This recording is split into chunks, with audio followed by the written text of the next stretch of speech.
A submersible with 5 people on board heading for the wreck of the Titanic has lost contact with its mothership.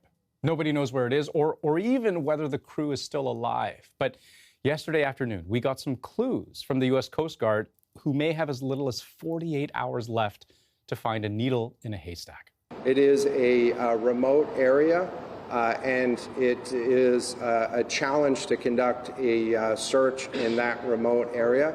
But we are deploying all available assets to make sure that we can locate the craft and rescue the people on board. What do we know about this vessel? Who was on board? Where might search teams find it? And just how challenging a search is this going to be?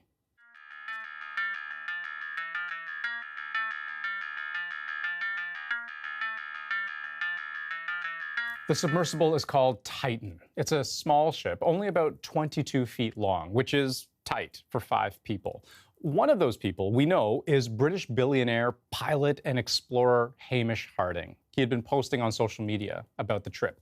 Also on board, French diver Paul-Henri Nargeolet, Shahzada Dawood and his son Suleiman from one of the wealthiest families in Pakistan, and the CEO of the company that runs these expeditions himself, Stockton Rush. Now, seats on board the Titan are expensive. Typically, it's $250,000 for the opportunity. Titan launched Sunday morning from a larger ship, about 370 kilometers off the coast of Newfoundland. The interest in the Titanic is the reason we go there. Almost nowhere else in the deep ocean can you get funding to go back every year for decades and see how coral reefs develop and see how metals decay and see how currents change. Yes, this is a ship designed to bring tourists to the Titanic, and in a pretty unconventional way. Taking a completely new approach to the sub design, and it's all run with this game controller and these touch screens. So if you want to go forward, you press forward. If you want to go back, you go back, turn left, turn right, go down, go up. And it's Bluetooth, so I can hand it to anybody.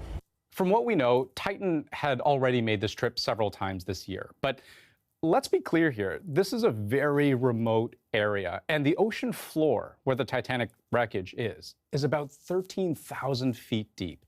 It takes 2 hours just to go straight down. It is not for the faint-hearted to do something like this, to get in that sub. It's very close quarters.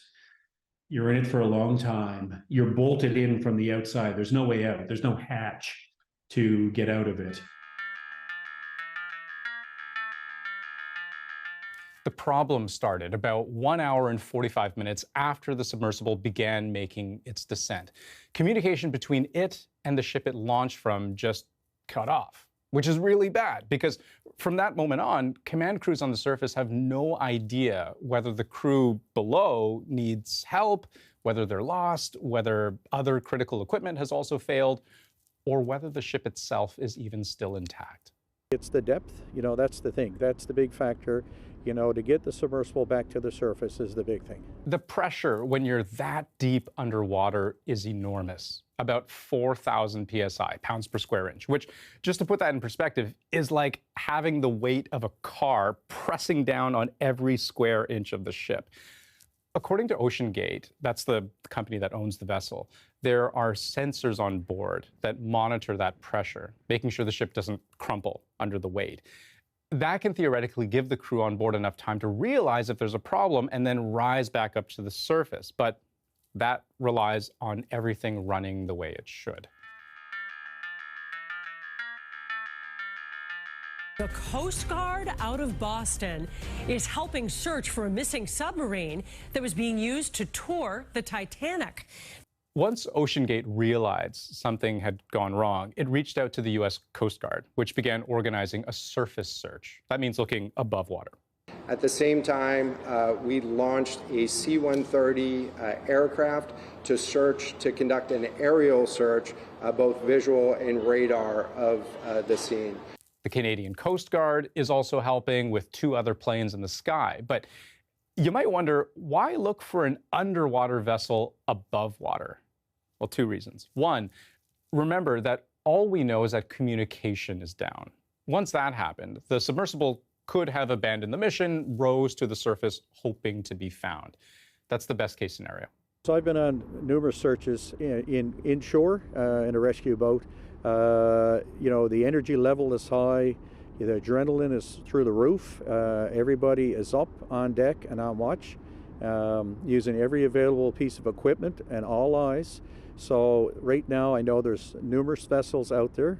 But the second reason why look on the surface is that the U.S. Coast Guard couldn't really do much else. The only capacity they would have had to look underwater was from the ship that launched the submersible in the first place. I mentioned at the start how this was like looking for a needle in a haystack. Adding to the complexity of this case is the fact that this was a submersible vessel. We're also having to search in the water column. That water column is 13,000 feet deep. But it's worse than that because the Coast Guard can't actually go that far down. It can only listen.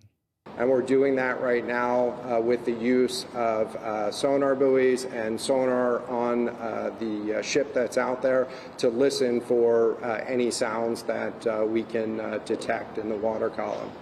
As of yesterday, the Coast Guard was expecting other ships to arrive on scene soon, from the Canadian Armed Forces, from the U.S. Navy, even other commercial vessels in the area.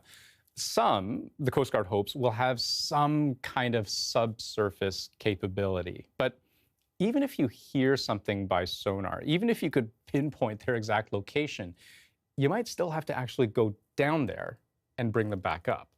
And you're somewhat, you know, at the whim of the currents, the undersea currents, which go all the way to the bottom, and they go in different directions depending on the depth you're at.